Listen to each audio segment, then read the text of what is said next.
Hello, everyone, and welcome to another Jakarta Tech Talk. My name is Serena, and joining us today is Grace Jensen, who will be presenting on the topic of thriving in the cloud, going beyond the 12 factors. If you have any questions for Grace as we move through today's presentation, feel free to ask them in the chat or the Ask a Questions tab. Grace, over to you. Great, thanks so much. Appreciate it. Hi, everyone. Thanks for joining today. I know you've all got probably very busy days, so I appreciate your time here joining me for this presentation. As Serena said, I'm going to be presenting on sort of how do we not just survive or sort of barely get by in the cloud, how do we really thrive within this cloud environment? And to do that, we're going to go one step further than just the typical 12-factor apps or the app methodology that many of us will probably know. And we're going to take it one step further and go towards the 15-factor app methodology. We'll take a look at each of those factors, the additional factors that have been added, and what tooling we can make use of, especially in the open source Java community, to be able to enable that within our applications. As has been said, if you guys have any questions, please feel free to put them in the chat. We'll do our best to get around to all of them when we can, probably at the end of the session. If there's any I don't get around to or any think of later, then feel free to sort of message me or reach out to me on Twitter. My Twitter handle's there on the first screen at GraceJohnson27. I'd be happy to answer any questions there as well. So without further ado, we'll get started. So why do we care about becoming cloud native? And I love this slide. I have no apologies for putting it in pretty much all of my presentations. It's this feeling we get. Hopefully you've seen Toy Story, so you'll get this reference. This feeling as developers of, ooh, the cloud. We get excited by the cloud because it enables us to have lots of different advantages and capabilities that we didn't necessarily get when running on-prem, for example. Those include things like reduced cost, increased scalability, increased speed, ensuring we have resiliency within our application in case of failure or bottlenecks, having sort of flexibility within our applications, and also sort of taking advantage of fashion. You might not think of the cloud or even IT as particularly fashionable, but really just like other industries, we follow fashions and trends, especially when it comes to innovations. And the cloud is one of those. It's cool and it's trendy and we want to be a part of it. So all of these benefits are why we get this feeling and this excitement, and it's why we want to be effective when we're developing for the cloud and why we want to move on to it. In order to be able to actually do that though, it can be difficult to know what we need to achieve within our applications. What behaviors do we need to be introducing to be able to be cloud native? What does that term mean? So to work that out, I went online and took a look at loads of different definitions of what does this term cloud native really mean? What does it mean for us as application developers? What behaviors and characteristics do we need within our applications to be considered cloud native? And I took all of those definitions from various different cloud providers and sort of vendors who offer cloud native technologies and applications and things. And I took those definitions and sort of paired them back, took out and stripped out all of the specific language to say the type of language you're coding with or the platform itself. And I stripped it back to sort of the common words, the common themes that they all talked about. And this is what resulted from that. We're trying to achieve applications that are highly observable, that are scalable and resilient, like I was talking about, those behaviors that we want, that are rapid and have great speed. Importantly, they need to be loosely coupled. We want to achieve that sort of modern or often modern sort of innovations and technologies. Often we're using either hybrid or public clouds. So really, this is kind of the very broad sort of sweepstake of things we think about, things we want to be achieving to be able to be cloud native. But the question is, how do we achieve these? Because these are great words. You know, we look at them and we go, yeah, that's exactly what I'm trying to achieve. But how is the key question here? How do we go about achieving this? And this is where sort of methodologies like the 12-factor methodologies are really useful, especially because they're vendor, platform, and language agnostic. That's why I particularly love this methodology. Many of you may have come across this before.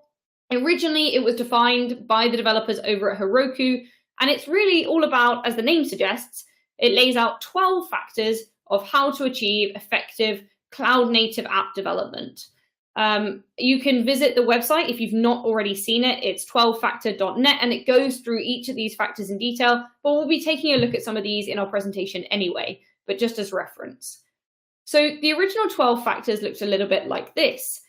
So we cover, the 12 factors cover sort of end-to-end development right from the very start in terms of, okay, how do we get started? Where's our code base? What dependency do we need? Working our way through to more of the DevOps side. So how am I deploying? Where are my operations within this? All the way through to sort of looking at, okay, what about things like dev prod parity? Where are my logs? What data am I gathering from this? Admin processes and that kind of thing.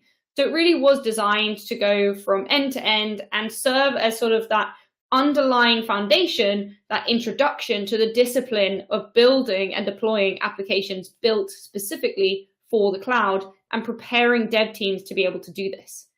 Now, this was a really great start in terms of sort of laying out these foundations. However, this methodology was sort of created around a decade ago. So technology has moved on, the cloud has moved on, and our understanding of what we need for the cloud and what applications need to be cloud native has also changed. And so our methodologies need to change with that. And so this original 12-factor methodology was sort of taken and edited and built upon to be able to create the 15-factor app methodology. This was designed and developed by Kevin Hoffman from Dynatrace. He has a book which describes it, and you can access that for free online. I put the link at the bottom here if you wanted to go into it in a bit more detail. Now, I'm not going to make this too difficult for you. There are 3 additional factors, but I've highlighted them here to make it really easy to see. So as well as sort of iterating upon and expanding or making the original 12 factors more specific, as you can see here, for example, instead of just code base, our first factor here is now one code base, one application. So you can see we've edited it and iterated upon it a bit. We've also got these 3 additional factors, which is API first, telemetry, and authentication and authorization. So what we're going to do in this presentation is go through the original 12 factors and how they've changed in this 15-factor app methodology and what technologies we can use for them. And then we're going to spend a bit more time on the 3 additional factors that have been introduced within this 15-factor app methodology. So let's take a look at the original 12 factors first. And I'm going to go through some of these first ones quite quickly, just because they're probably things you're naturally doing anyway, or have done, especially if you're already involved in enterprise Java applications and creating and building enterprise Java apps.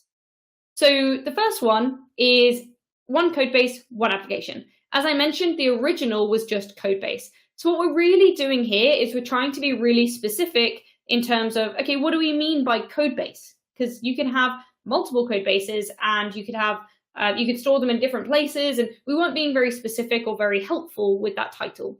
So this factor, and the reason it's been made more specific, is really to show this one-to-one relationship between an application and its code base.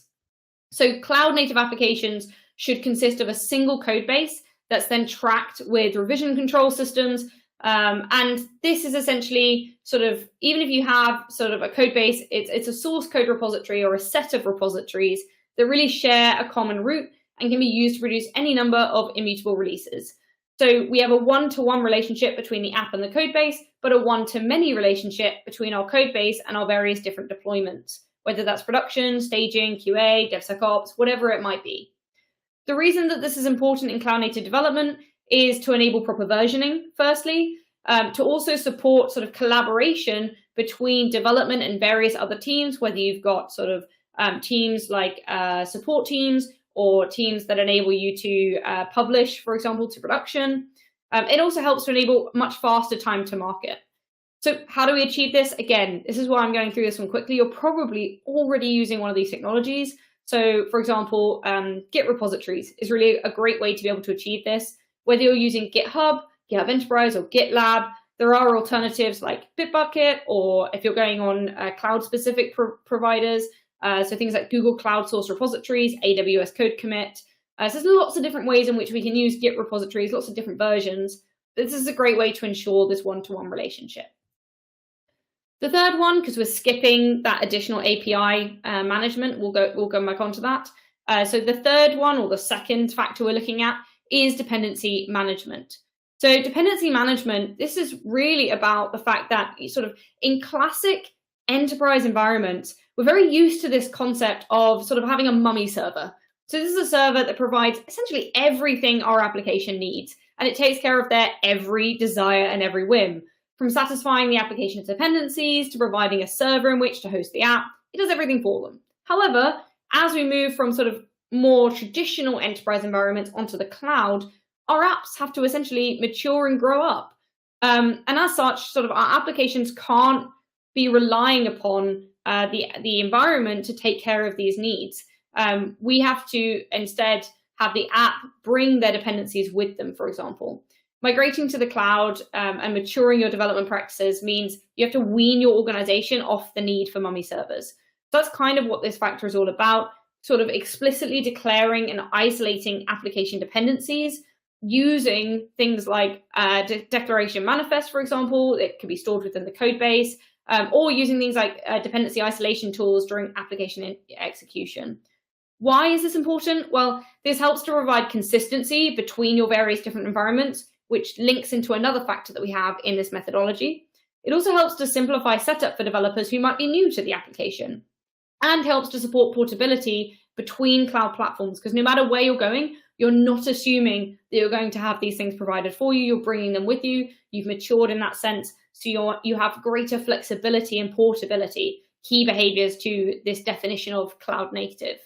And in turn, what this enables is greater developer productivity, because they're not having to worry about all of this dependency management themselves.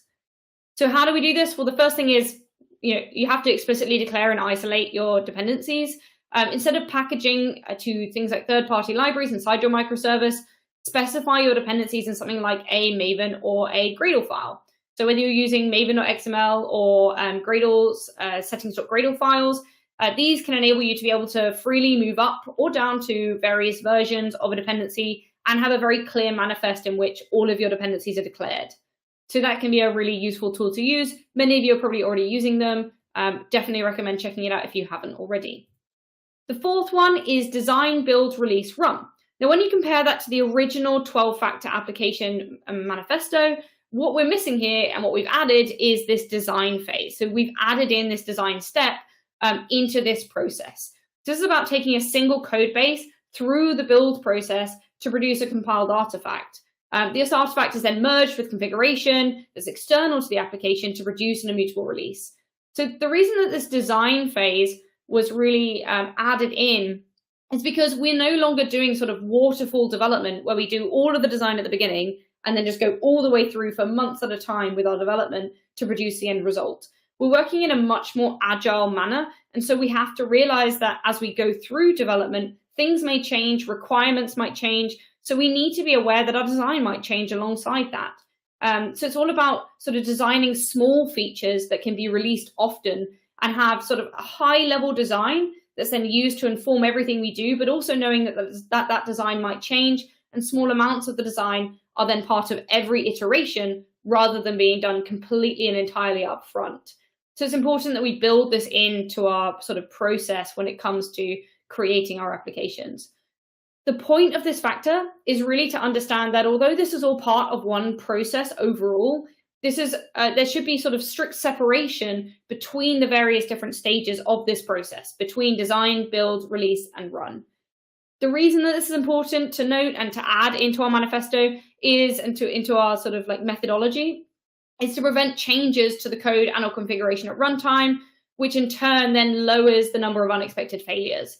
It enables more effective release management and maximum delivery speed while still keeping high confidence that our application is going to work the way we expect it to. It also allows us to be able to introduce things like automated testing and deployment and sort of standardization for our application. How do we achieve this? Again, you may be using tools already in terms of things like Tekton, which can be really helpful in offering us sort of CI/CD pipelines and that automation that I talked about. But it's important to remember that these factors aren't always specifically related just to a technology. It can also be more about the people and the organization and how we're set up as teams to be able to deliver cloud native applications rather than specific technologies. And I think this factor is one of those factors that relates more to how we as teams perceive this process of development as opposed to necessarily strict technologies that relate to each one.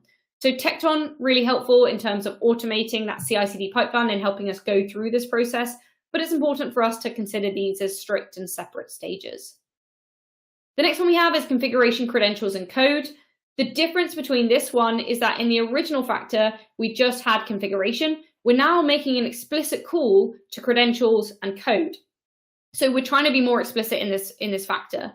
Configuration, what we mean by this really is we're referring to any value across a variety of different deployments. So whether it's your dev deployment, your QA, your production. So this can include things like URLs, other information about backing services, information to locate and connect to databases, credentials to a third-party service, or information that might normally be bundled in properties or configuration files.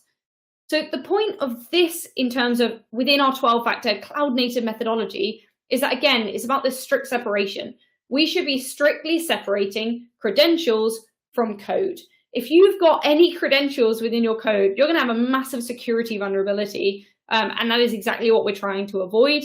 We need to be storing configuration and credentials separately to our code in environmental variables. What that allows us to do is that allows us to be able to have one place to change configuration. So we're not having to go into each individual file or class to be able to change one specific factor or one specific piece of configuration. And it allows us to have that security in terms of not having credentials directly in our code. Why is this important? Well, as I said, it allows us to modify application behavior without having to make code changes within our classes.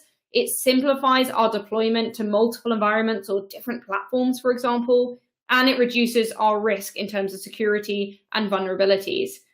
So how do we enable this? Well, a lot of this is about extracting away configuration, whether that be credentials or not, and allowing us to be able to store them as environmental variables. So in order to do that, we can use, for example, open source specifications like microprofile config. If you've not come across microprofile before, definitely worth checking out. It's a great open source specification that links really well into Jakarta and actually shares some of those specifications, like, for example, JAX-RS, JSON-B, JSON-P. So there's lots, and REST, there's lots of different specifications they share. And actually, a lot of the Jakarta EE's community also work on microprofile as an open source specification as well. It's been designed to help people who are building microservice-based applications on Java to do that more effectively by offering things like configuration, health, metrics, and a bunch of others. So microprofile config is the one that I would recommend to check out for this specific factor. This allows us to be able to place configuration in properties files that then can be very easily updated without having to recompile our microservices. We can also make use of another specification, which is CDI injection, to be able to directly inject a set of properties into our application as well. So a couple of the specifications there from microprofile that are really helpful. The next one we have is logs. This is pretty much exactly the same as the 12-factor one, so I'm just going to go over this really quickly. What is this factor about? It's about really sort of treating logs as event streams, logging to stood out and stdr only, because really when you think about a cloud-native application, a true cloud-native application should never have to concern itself with routing or storage of its output streams. That should be a platform concern, not a developer concern. And so this factor is all about being able to improve the flexibility for introspecting our behavior over time and enabling those real-time metrics to be collected and analyzed without the developer having to be concerned with that, taking advantage of the platform that we're using. How do we do this? Firstly, log to stood out or stdr only. Start treating those logs as event streams and consider things like the aggregation and the processing and the storage of those logs as a requirement that should be satisfied not by your application, but by your platform. We can make use, for example, of tools like the Elk Stack or FluentD, which can help us to be able to sort of capture and analyze our log emissions as well. Disposability is the next factor. This is a bit of an abstract diagram, so please bear with me with this. I am going to explain it. So disposability, this is all about the fact that an application can't scale, deploy, release, and recover rapidly if it can't start and shut down rapidly and gracefully. So what we need to do is build applications that are not only aware of this, but really truly embrace it to take full advantage of the cloud. So microservices need to be fault tolerant, but they also need to be able to function under any situation and be able to deal with any potential bottlenecks or failures. So this factor is all about maximizing the robustness of our applications by enabling fast startup and graceful shutdown. And to do that, the mentality that we need to have when we're designing our microservices is that we need to treat our app instances and our microservices as cattle and not pets. And the reason I say that is, in this example, what I'm really saying is, if we have a herd or a flock of sheep or cows and one of them gets sick, so let's say one of them is not functioning as it should be, what we do is we generally, as harsh as it sounds, get rid of that particular animal. And if we need more in the herd, we replace it with a new one. Whereas when it comes to pets, for example, I've got Carl the cat here. I love Carl. Carl is my cat. If Carl gets sick, I take him to the vet. I look after him. I nurse him back to health if he's not functioning the way he should be, instead of just getting rid of him.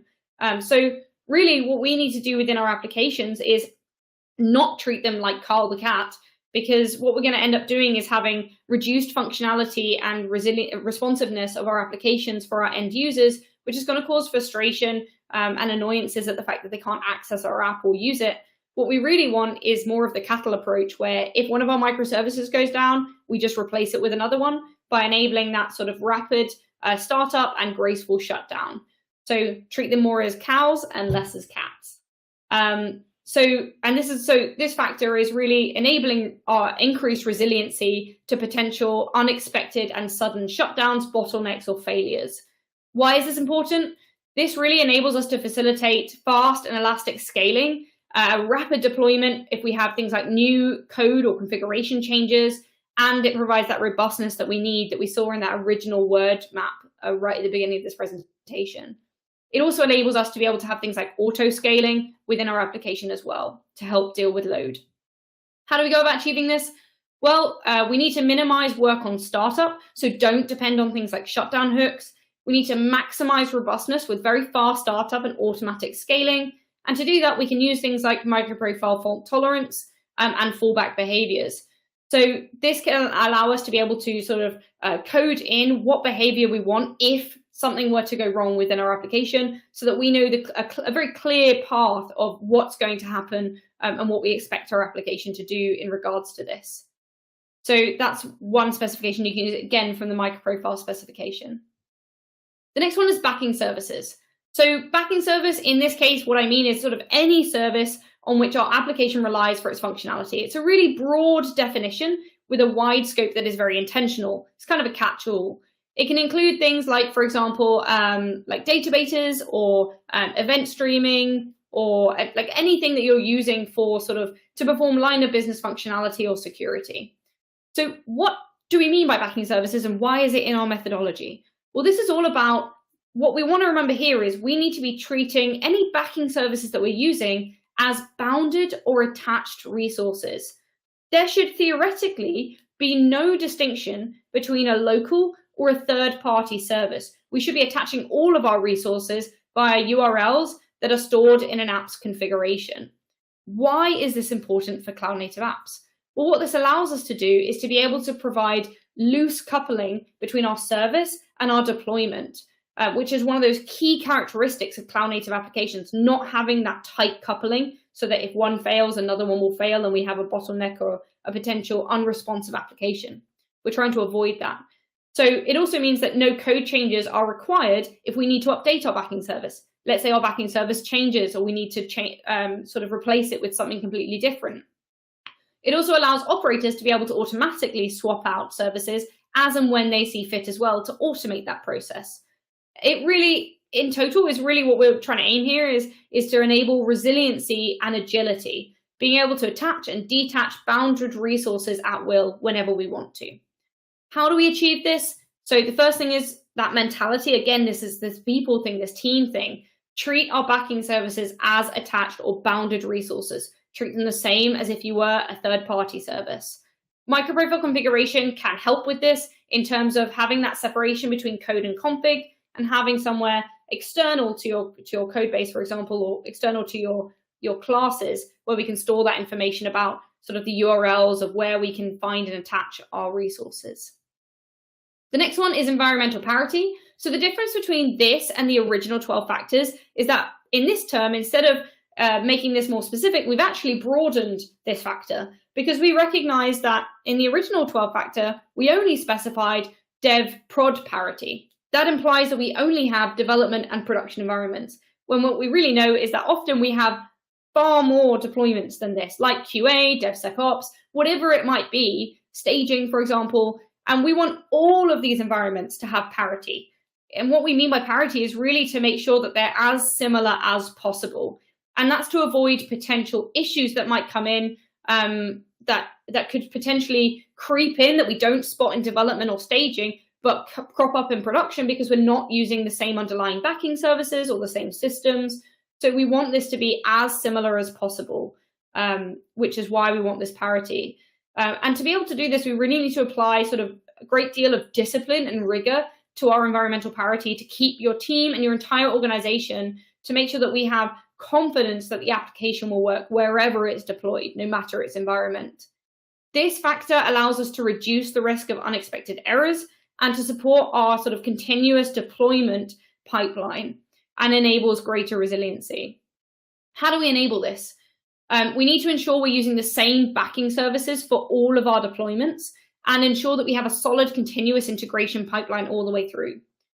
Deploying to production as often as possible is a great way to be able to also test this, and automated CI/CD pipelines can help with this, just as we showed with Tekton earlier. We can also use things like container tools. So Docker obviously can help to make production-like environments on our local machines to make it more accessible to us in that development stage. We can also use newer technologies like, for example, micro-shared testing and test containers. Test containers can be a fantastic way to be able to mimic that production environment by allowing us to have multiple different containers representing our backing services to also test that integration between our service and our backing services within our application, rather than just doing unit tests. So testing in a way in which is much more aligned with our production system. If you've not checked out micro-shared testing before, I definitely recommend it. Test containers, micro-shared testing just uses test containers under the cover. They're a fantastic source and tool to be able to achieve this sort of parity between your environments and make sure that you're testing in a way that's really close to production. There is a link at the bottom here where we have an interactive guide, which I'll be showing at the end. There's a lot of them that we have. I've been linking throughout this presentation to some of them, and it allows you to get hands-on with this technology without needing any prerequisites on your local machine. So really handy if you're interested in trying this out, but don't necessarily want to commit to sort of downloading and installing all of those dependencies locally. The next one is administrative processes. I'm going to run through this one super quick. This is the same as the original factor. So this is all about running admin or management tasks as one-off processes. We need to be able to store code for admin tasks within the app's code base. So things like, for example, one-off debug tasks is an example. Why is this factor important? It allows us to be able to safely debug the admin of production applications and enables greater reliability. How can we achieve this? Well, Kubernetes tasks can be a great way to be able to do this. They can be used alternatively, if you're using things like platforms like AWS, you can use things like AWS Lambdas to be able to do these one-off tasks. The next one is port binding. Again, this is kind of the same as the original. The principle of port binding is all about sort of asserting that a service or an application is identifiable to the network by a port number and not by a domain name. This is all about enabling ops efficiency. The reasoning is that domain names and associated IP addresses can be assigned on the fly by manual manipulation and automated service discovery mechanisms. So they can be changed dynamically. And that's why it's important that we consider it when it comes to sort of cloud native applications if we need to change where that particular service is, which is why it's important that we assign it via a port number and not via a domain name. This is also about, again, it's similar to the other factor we were looking at. This shouldn't really be a developer concern when it comes to managing the port assignment. That should be a concern of your cloud provider, because it's also likely managing things like routing, scaling, availability, and fault tolerance, all of which require that provider to manage certain aspects of the network, including routing host names to ports and mapping external port numbers to containerization and sort of container ports. So yeah, this is all about enabling that ops efficiency. How do we do this? Well, we need to be exporting services via port binding. So that's the important first step. And things like microprofile config can help with this again. By specifying the new port in Kubernetes config map, microprofile config can then automatically pick it up pick that value up and give the correct information to the deployed microservice. So a bit more automation there involved here. Again, trying to ensure that portability and flexibility. Microprofile REST client can also help with this, another of the microprofile specifications. REST client can help with creating client code to be able to connect from one microservice to another. The next factor is stateless processing. We've only got a couple more to go before we get onto the new ones. This is all about the fact that microservices should be stateless. REST is a really well-adopted transport protocol, and JAX-RS can be used to be able to achieve a RESTful architecture.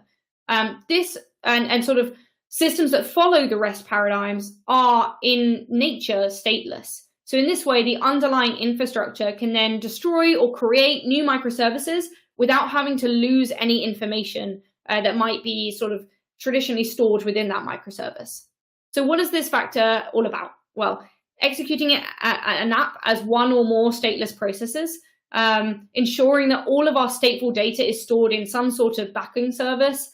And this is important because it allows us to be able to reduce deployment complexity, reduce operational complexity, and it allows for much simpler scaling and cloud compatibility. So again, that portability, that flexibility, and that reduced complexity. How do we go about achieving this? First thing is store any stateful data in a backing service. Don't use things like sticky sessions or the local file system, please. And don't use things like in-memory caches. Storing in-memory cache that your application thinks is always available can actually bloat the application, making each of your instances take up far more RAM than is necessary.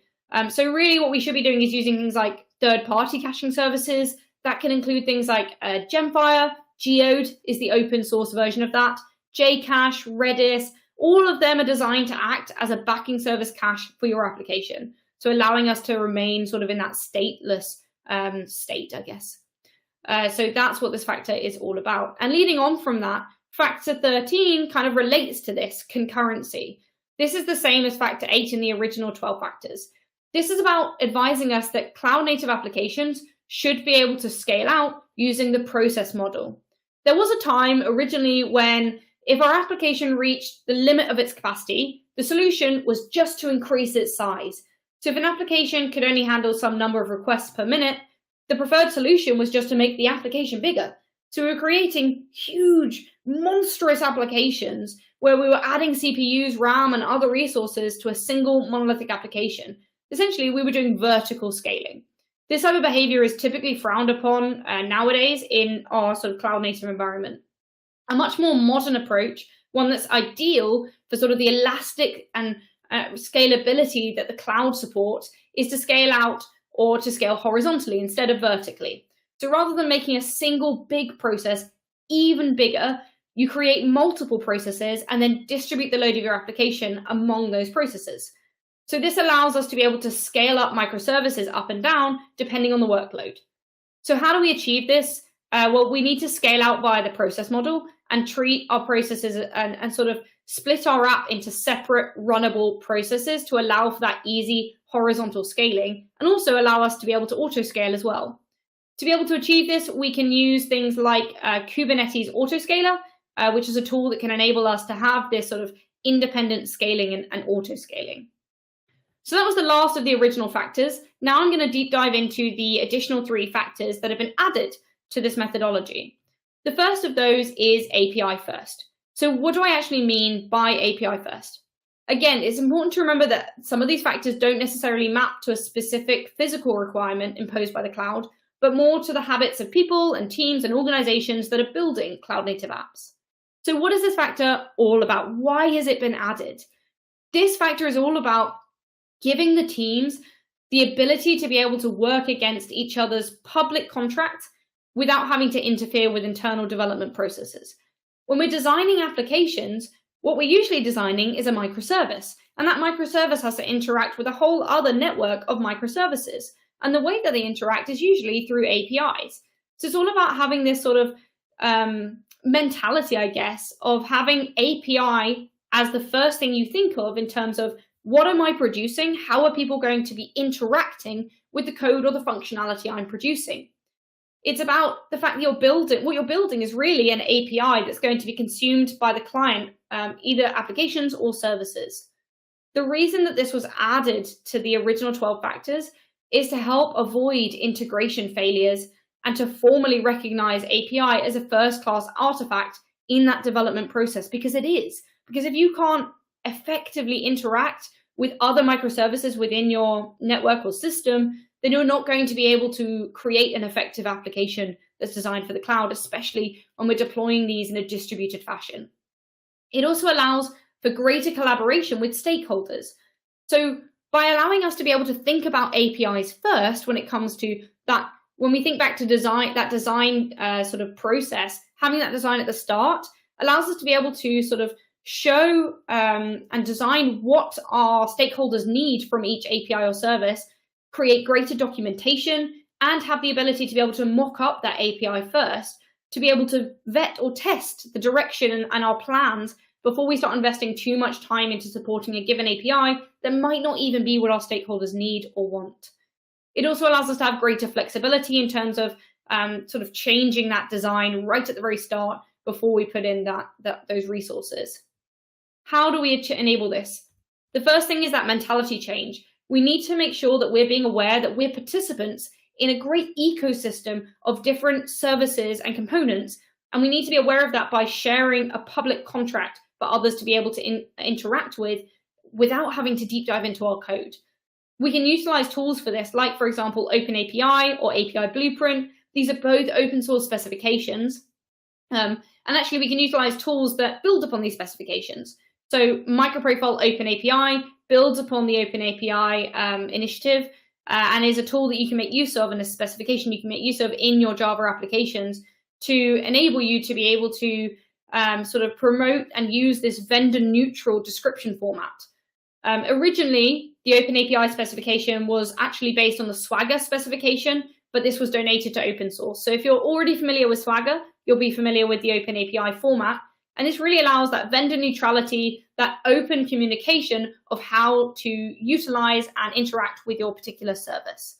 So this is a really, I think, fantastic step in the right direction of creating that ecosystem, working together more effectively and collaboratively in this, what can be often very distributed and complex environment, without people having to deep dive into my code and understand the nitty-gritty of what's happening under the covers in my microservice. The next one that was added is telemetry. So you might be, for those of you who are really keen-eyed, you might be thinking back to the original 12 factors and saying, yeah, but we already had logs in the original 12 factors. Like, why do I need to add telemetry into this as well? Well, logs are a really great start, but generally it's a tool that we use during development so we can diagnose errors and code flows. Logging is typically orientated towards the internal structure of our app rather than reflecting sort of real-world customer usage. So in short, logging is how we collect data about our app when it's in the lab, in our desktop, when we're in development. Instrumenting our app for telemetry, that, on the other hand, is how we collect data once the app is essentially released into the wild. What's happening in reality rather than just in the lab. The concept of this isn't among the 12 factors. This has been an important addition into the additional sort of 3 factors in the 15-factor app methodology. So how do we achieve this? why is this important? Why has it been added? The reason it's been added is because modern applications are more complex than ever before. These applications and supporting environments are composed of hundreds, if not thousands, of microservices that are highly dynamic, distributed, and often scaling automatically to meet our users' needs. This all creates quite a complex environment that we still need to be able to understand and diagnose, especially if anything were to go wrong. Especially because applications nowadays are more important than ever. Almost all companies have applications that are mission critical. If these applications aren't monitored and our performance degrades or crashes, revenue is potentially at stake. And possibly things like bad press, call-outs on social media, etc. So our customers expect more features more rapidly, but in a safe environment where they can still monitor all of this and understand how our application is behaving in real time. And we need to be able to provide real-time feedback to be able to quickly understand how our application is behaving, and sort of also if we're releasing features, to understand how our customers are reacting to that feature and if its performance is optimal. This factor is also about sort of having that I guess, auditing and monitoring real time in the cloud in this distributed environment. So it is a really important addition on top of logging into our methodology of how to build cloud native applications. How do we achieve this? Microprofile metrics and health are two specifications from the microprofile community that can really help with this. Health providing sort of information as to whether our microservice is up or down, depending on particular performance factors that you can determine. And metrics is a wide variety of different metrics that you can collect that have already been sort of enabled through the specification from your microservices to really monitor how it's behaving in real time, potentially identify bottlenecks, failure points, and be able to act on that immediately or as soon as possible. The last and final factor I'm going to go over is this last addition, which is authentication and authorization. What really shocked me when I actually reflected back on the original 12 factors is the fact that there is absolutely no discussion of security within those 12 factors. And as we know from recent events like Log4Shell, Log4j, security is a really vital part of any application, especially cloud native applications. Security should really never be an afterthought. So it's important that it's included within cloud native methodologies. A cloud native application particularly has to be secure because your code, whether it's compiled or raw, is transported across many different data centers, and it can be executed within multiple containers and accessed by countless clients. Some of those will be legitimate, but many will often be nefarious. So it's important that we're considering security really at the forefront of our development. In an ideal world, what we'd be doing is securing all of our endpoints with things like RBAC, so role-based access control. So for every request for an application's resource, we'd know who was making the request and the role to which that customer belongs, and whether that role allows them to be able to have sufficient permissions to access or honor that request. So that's the first thing we can do, is enable securing our endpoints through RBAC. And to be able to do that, we can use tools like, for example, OAuth 2, OpenID Collect, Keycloak. There's also specifics to different platforms like Azure Active Directory, IBM App ID, but we can also make use of open source specifications like Microprofile again here. So Microprofile has a specification called Microprofile JWT. It stands for JSON Web Token, and this allows us to be able to authenticate and authorize and verify users. So again, allowing us to have that RBAC verification, securing our endpoints, and enabling that instead of having access for everyone or access for no one, we can really have very distinct, clear roles and sort of different levels of access, depending on what people really truly need, rather than allowing them to access overly over what they need or under. So this is a really important factor and something that everyone should be considering. Security should be at the forefront of our application development, especially in the cloud. So now that we've taken a look at these 15 factors, let's take a look at what it would be like if we mapped it onto a development process. So here we have either a public or a private or a hybrid cloud, whatever you're using. We've got some backing services in there. We have our application with various different microservices. We also have this arrow, which is sort of loosely representing our delivery pipeline. And sort of we have the repositories where we're going to be pulling artifacts down from or publishing artifacts to. When we start to map out our 15 factors, we can start to see where in this process they come into play and how they're all important as we go from end to end, right from the start of development all the way through to deployment and monitoring and ops. And then what we can see from this is actually what it enables is some of those key factors that we were talking about that really are characteristics of cloud native applications that we need to have if we are to be building effective cloud native applications designed for the cloud. So being able to have this rapid deployment and rapid building of our microservices, scalability, observability, having that loose coupling between our microservices and that resiliency and robustness as well. And to achieve that, as I've shown, there's loads of different sort of tools and technologies that you can make use of. And this is sort of where some of them would map onto in this mapping of sort of our development pipeline and our deployed application to see, there are lots of ways in which we can enable these factors. We can enable these behaviors through open source specifications. If, as I mentioned, you want to get hands-on with any of the technologies or open source specifications that I've mentioned throughout this presentation, we do have our interactive cloud native labs. So these all stem from our Open Liberty guides. If you've not come across OpenLiberty before, worth checking out. It's a great open source cloud native runtime that really allows some fantastic features like dev mode, so being able to rapidly iterate upon your code and see those changes in real time. Allows things like instant on, so being able to have, that's based on CRY or crack, checkpoint restore. So it's about being able to have near serverless speeds when it comes to startup time, which can be a great advantage. And really, the key part here is that it's open source and it supports all of the specifications and technologies I've been talking about. It's really involved in the community. In fact, many of the guys who develop OpenLiberty are actually the specification leaders for MicroProfile and Jakarta EE. So definitely an open source runtime that you should take a look at. The nice thing is we have over like 50 or 60 guides, I think it is, that you can check out that are introducing you to different technologies and specifications and APIs. You can see we've got categories for them. So if there's one you're particularly interested in, then check it out. I've added some links throughout this presentation that link off to some of these. You can either choose to do these guides locally. So if you really want to do them on your own machine, you absolutely can. Just bear in mind that you will need some prerequisites and they're listed on the top right of each guide. Environment. So this is all browser based. So all you need is a browser, preferably something like Chrome or Firefox, but most browsers should work for this. It's loosely based off the open source IDE of Thea. And essentially what you have here is the instructions on the left-hand side. You've got the IDE on the right and the terminal at the bottom. So everything you need is within one UI, so it's really easy to be able to use. We've actually added new functionality into this that allows you not only to copy the commands that we put in the instructions, but you can also automatically execute them within your terminal in our newer version as well. So it's super straightforward to get started with this.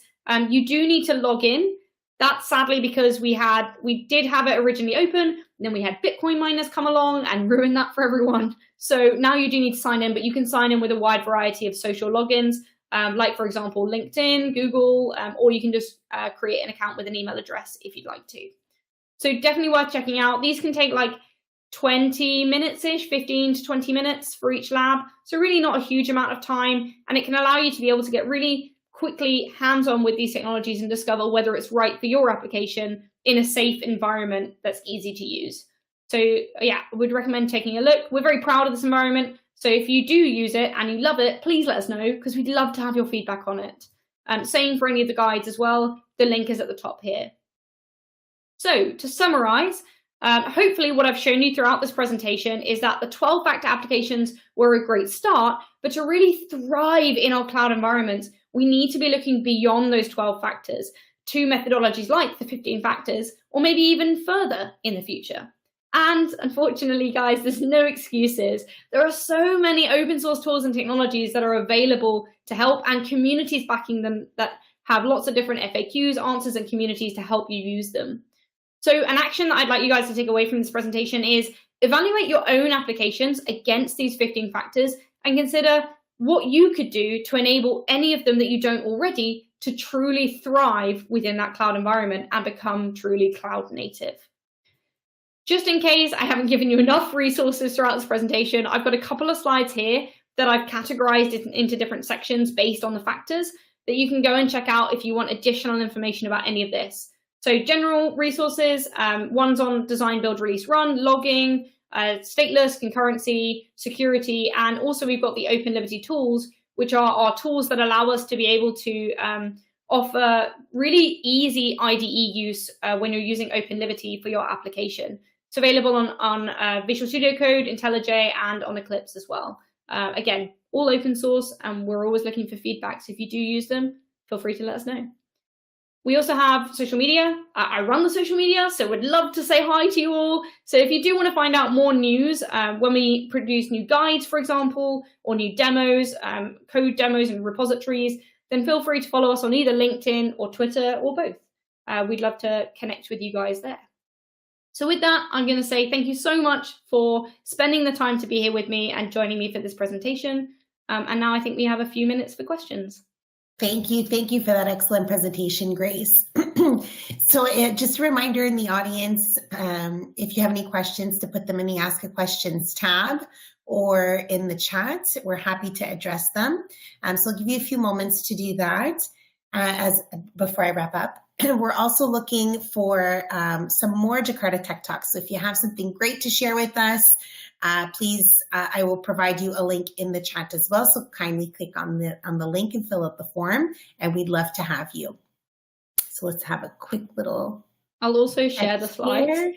So if anyone wants the slides, I will be sharing them on. I think I'm using Speaker Deck now. I've switched. I've made the switch. So it will be on Speaker Deck, and I will be posting on my social media with some links. So feel free to check that out if you want slides. Amazing. So it doesn't look like we have any questions, Grace, but I want to thank you again for your time today and the excellent presentation. And you all have an amazing rest of your day. Take care. Thanks so much, guys. Bye.